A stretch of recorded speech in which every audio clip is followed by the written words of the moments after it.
Well, welcome. Thank you for coming to our Dean's Community Lecture Series.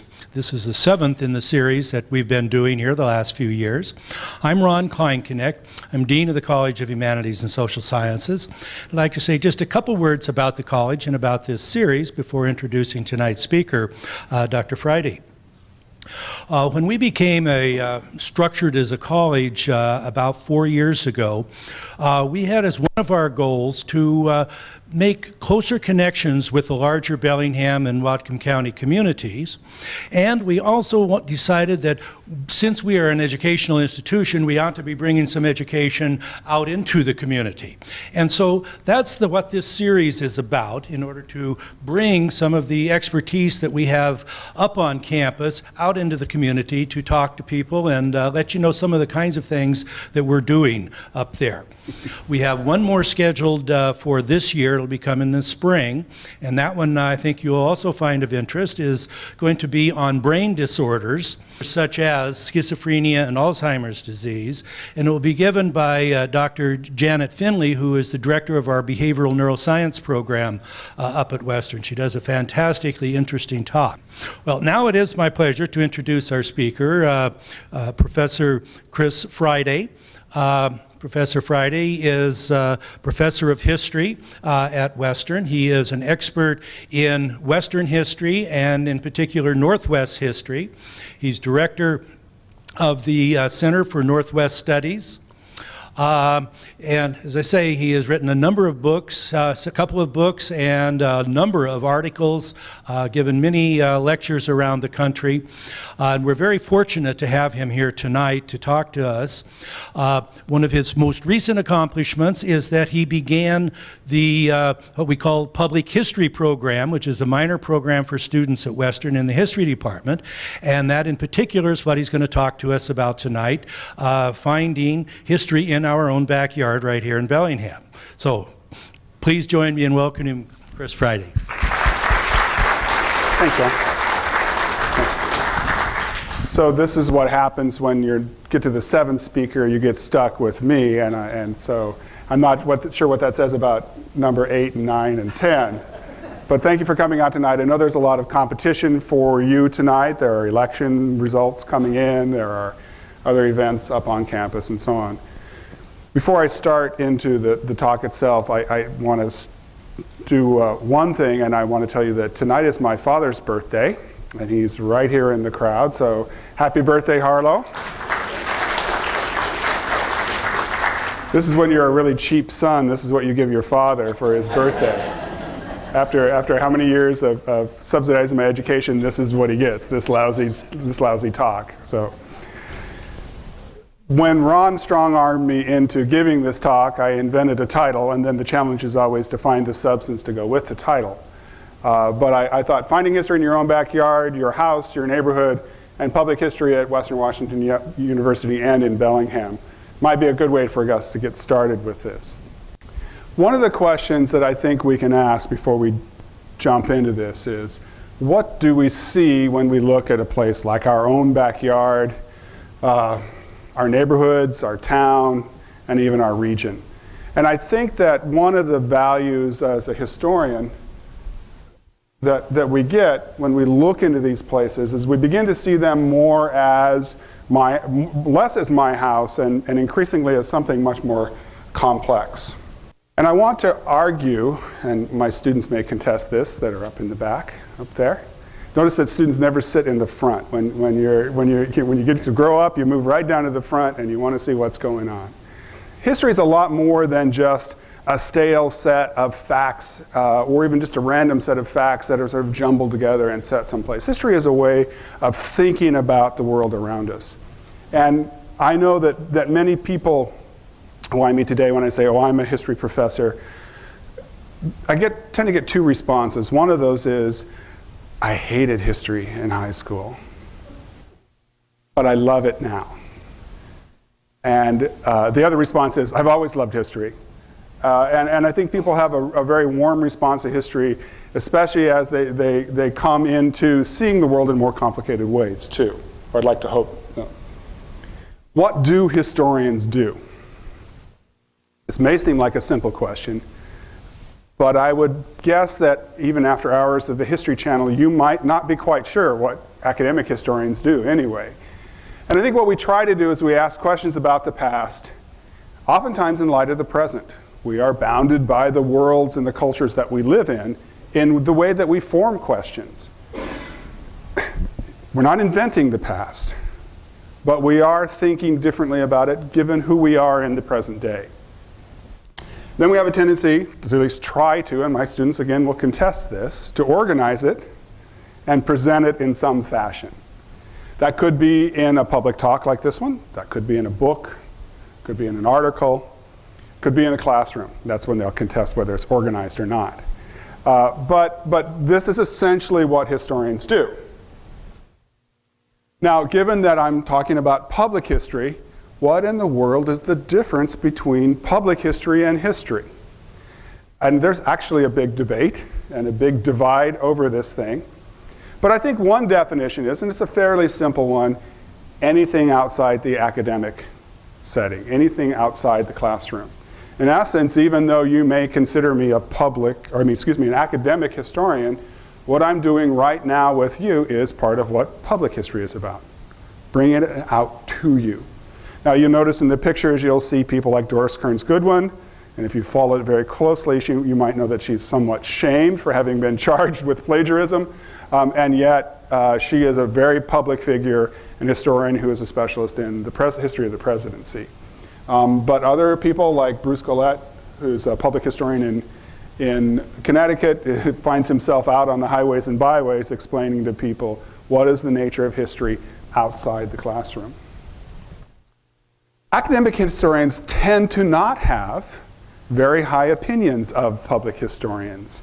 They tend to look down upon them, to charge them with being hokey reenactors, as our folks are here in this picture, and tend to think of it as kind of a house of beans situation. That somehow look to here, the marker says, history repeated itself here. And this is not real history, this is not hard thinking, hard hitting, analytical history, and they tend to poo-poo it. This would be academic historians thinking about public historians. Well, what do public historians, those group of people who are not necessarily in the classroom, tend to think about academics? A lot of charges about ivory towers and the babble of the jargon-filled world of academics. Aside from the fact that there's never any parking on campus, which is another issue. But that academics, generally speaking, are full of hot air.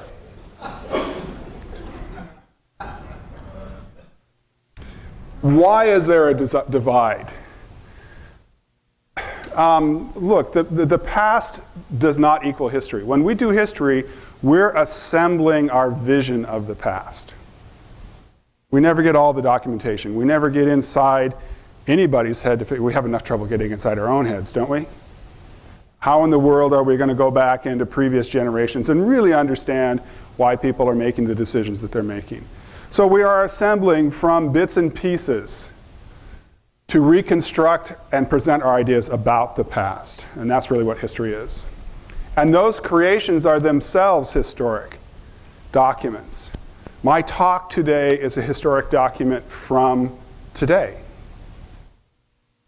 So even me doing this is in essence producing a kind of historical record about what this strange man from Western seems to think about history and our locale. So when I give a lecture in class and my students fall asleep on their desk, history repeats itself, which is a way to explain why it's so boring. All right, when our students fall asleep. The 4 or 5 students back up there, they're the ones that usually don't fall asleep. When we publish in a scholarly book or article, we're creating a document. When we publish a popular book or article, we're creating a document. When we create museum displays, we're creating a document. When we create a walking tour, some of you may have even been on this walking tour down at Fisherman's Wharf. There's other walking tours of the York District and so on here in town. Each of these things in and of itself is a historic document. So why is there a divide then between public history and history?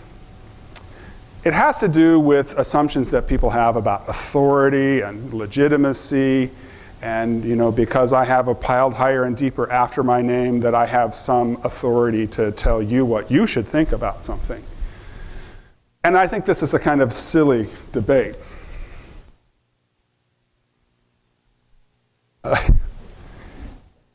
Sorry.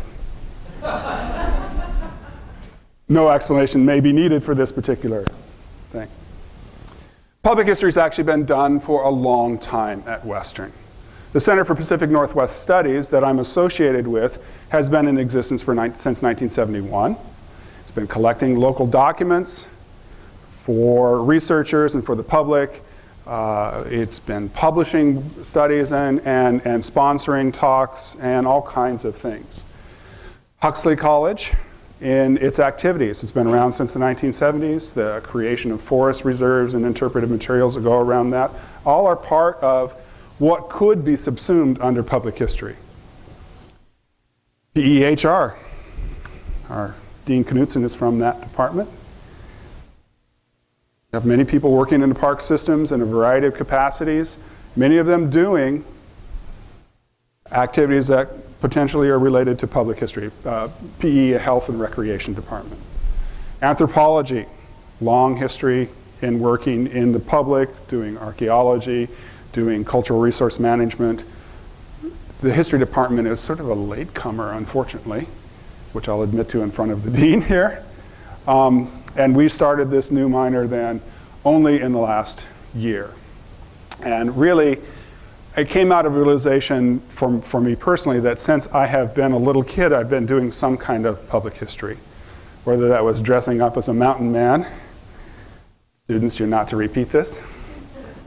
Whether it was writing a nomination for a National Historic Place, or following a wagon road in college, or working more recently with a tribe on behalf of a tribe for a court case, or talking to you now, along with all of the quote academic stuff, I've been doing this public stuff as well. And it was one of those realizations that our students need to understand that the thing that they love, the thing that they really enjoy doing, studying history, doesn't have to be limited to the classroom.